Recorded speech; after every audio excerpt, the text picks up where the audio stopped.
Guys, dumating na nga yung parcel ko from this online shop. And nabuksan ko na siya, pakita ko na yung loob.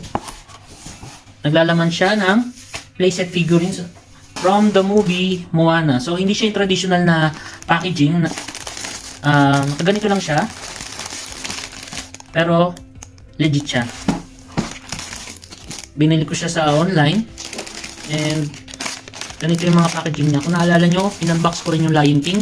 Pero sa ibang online shop. So, mga nakaganito lang siya. Ayan.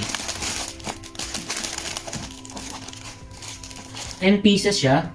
Itong isa walang plastic.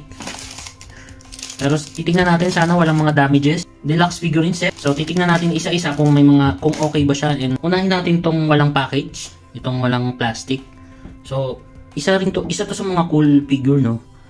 Talagang inimportan nila yung kulay and parang may pagka-transparent siya. Parang kala mo pwede siyang umilaw. Ang galing. And yung detailed at okay, at kasi sinama nila tong character na to, si Teka, or naging si Tefiti. Ayan. Siya yung parang naging Mother Nature doon. Nakalimutan ko na yung story ng Moana, no. Ilang beses ko lang siya napanood. Siguro mga 2 o 3. And ito naman yung eagle form ni Maui. Ayan. Actually guys, ang ganda ng details, oh. Ang ganda ng kulay. Wow. Sunod natin itong beak.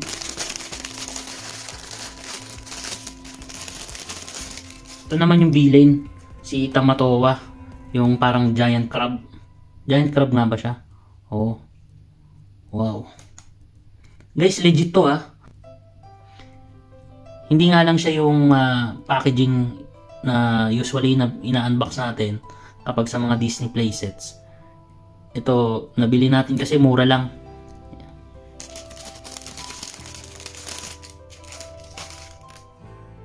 Ito naman si Grandma Tala. Guys, tignan nyo, oh, yung details ng mga damit nila. Yung pagka... Yan. Ulitin ko, original to, no? Legit siya. Yung may... Legit siya.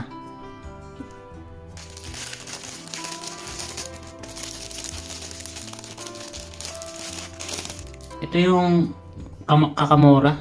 Ayan. Yung parang mga bao. Ewan ko ano sila. Basta sila yung mga parang tribe doon. Ayan. Very detailed naman, oh.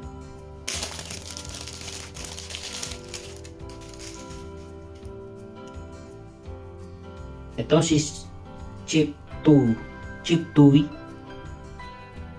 Yung daddy ni Moana. Simple lang yung design, pero yung details, tingnan nyo naman. Pati yung parang sash na sa paa, ewan ko ano to. Yung tattoo, ito ang the best dito, eh, oh.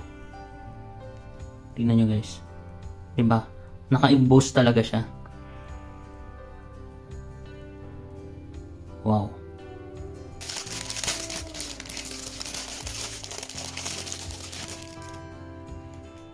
Oh, ang cute na ito. Ito yung younger version ni, yung toddler version ni Moana, no? Cute niya, oh.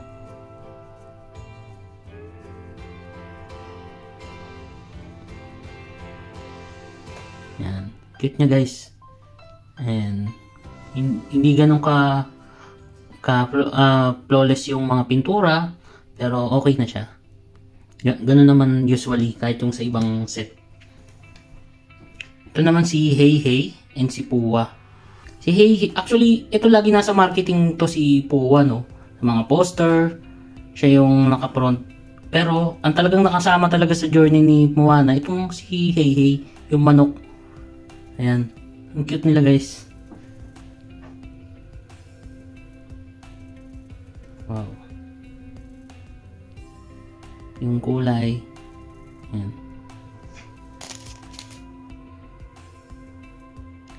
And of course, si Moana herself. Tignan yung details ng ano niya, nung damit niya. Yun, di ba? Ang mukha ba ni Moana, guys? Yan.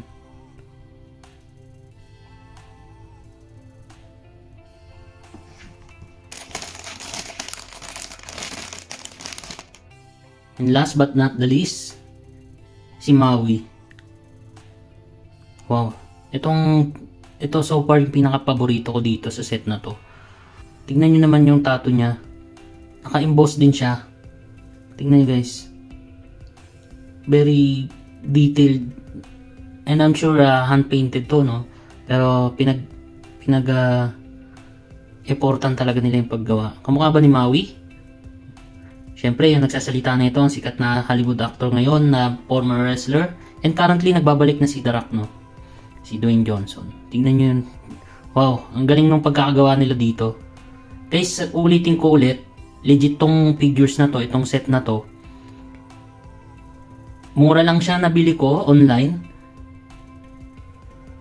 Kaya wala siyang box. Wow.